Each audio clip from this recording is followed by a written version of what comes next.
What if a single lily and a fading rose could reveal the hidden tragedy of human soul? Today, we are just going to decode the hidden pain behind the most beautiful, unforgettable lines of the La Belle Dame Sans Merci by John Keats. Let us first see the lines. I saw a lily on thy brow, with anguish mist and fever dew, and on thy cheek a fading rose, fast withereth too. On the surface, this is the beauty of description, but Keats, with his obsession with mortality, fills it with decay. Here, the lily and the rose, they are not the symbols of life, but of a beauty that is already dying. The poem cuts so deep because it tells us a moment when we realize that the most beautiful things are always the most fragile ones. The speaker in this stanza tells us the physical appearance of night as a reflection of his deep suffering. I saw a lily on thy brow means the pale forehead of the night that looks like a lily, representing weakness, sickness, and the approaching of death. With anguish, mist, and fever dew means that his forehead is completely covered with the sweat of fever and suffering, symbolizing intense physical and emotional pain. And on thy cheek a fading rose compares the color of the cheek of a night to a rose, to a flower that is already losing its freshness, suggesting the health decline and the loss of vitality. And the last line, fast withereth too, shows the rose like cheek fading fast.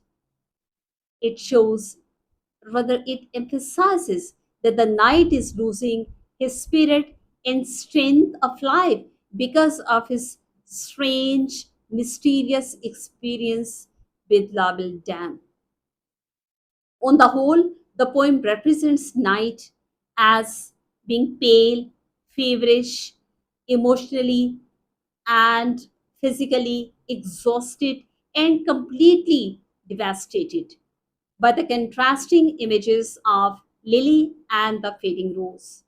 The speaker tells us about the misery and agony of the night.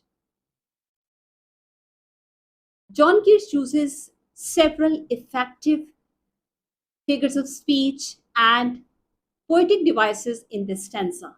The lily and the fading rose are very strong symbols representing the suffering and the pain and the decline of health and loss of vitality of the night.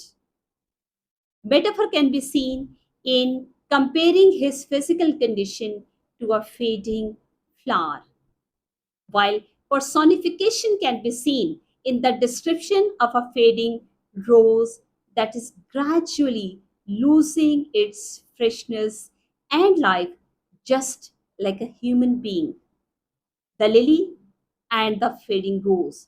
This imagery creates a vivid description of the physical and mental exhaustion, and the alliteration in the beautiful phrases like fading, fast adds to a beautiful, beautiful musical effect. And the contrast between the freshness of the beauty of the flowers and their decay intensifies the sad, melancholic, and the ominous mood of the stanza.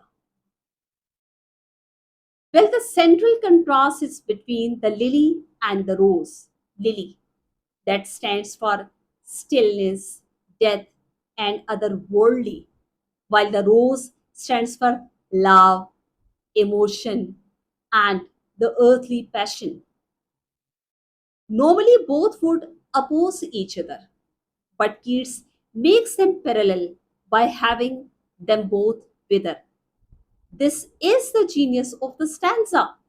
He collapses the distinction, whether it's beauty, purity, passion, or the so called perfection, all are subject to time and decay. Talking about the autobiographical element, this stanza bleeds Keats' own life. He had seen his brother Tom wasting away of consumption. He had seen the rose of health turning into the white of deathbed. The fever dew is not just the poetic, it is the sweat Keats himself saw on the brow of those who were dying. For Keats, beauty and sufferings were always inseparable. As he wrote in one of the letters, I have always loved the principle of beauty in everything. But he also knew that the beauty in this mortal world had to die at last. The knight's experience is Keats' own experience to be seduced by beauty, to give himself to it completely, and then to be left alone when it fades away. La Belle Dame is art, love, and life itself, however, merciless because it can never, never, never stay. The kids have regarded this stanza as the emotional core of the poem, and they just call it a moment when romance turns into tragedy. The poem doesn't shout its grief, it whispers through flowers. Keats was a romantic, but he was not a knave.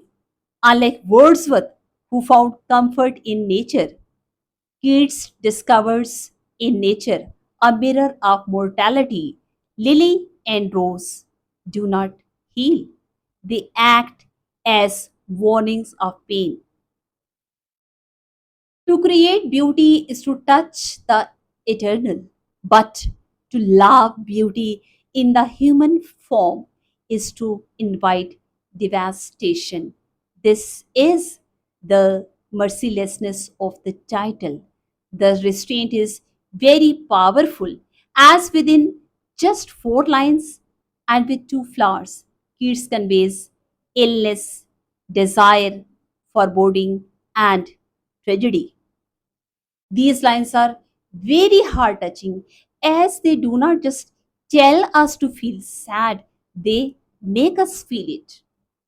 And the critics say that this stanza is the microcosm of the entire poem and of Keats' philosophy. Beauty is not a promise of permanence, it is a visitation, brief, dazzling, and doomed. The lily on the brow and the rose on the cheek tell us that even the most sublime beauty carries within it the seed of its own ending. The knight later recalls the beauty of the lady not because it gave him joy, but it taught him sorrow. So the poem La Belle Dame Sans Merci is not just a ghost story, it is a human story that all of us are at some point to be left alone when it fades. And all of us, just whenever we recall it, we feel so sad and lonely because we cannot keep it. Tell me, do you think that night's suffering is because of that strange, mysterious experience with that lady? Or do you think Keats is discovering something deep, really deep about love and loss and human vulnerability? Please share your interpretation in the comments. Also, if you like my channel, please subscribe it and do not forget to share and like as well. Thank you.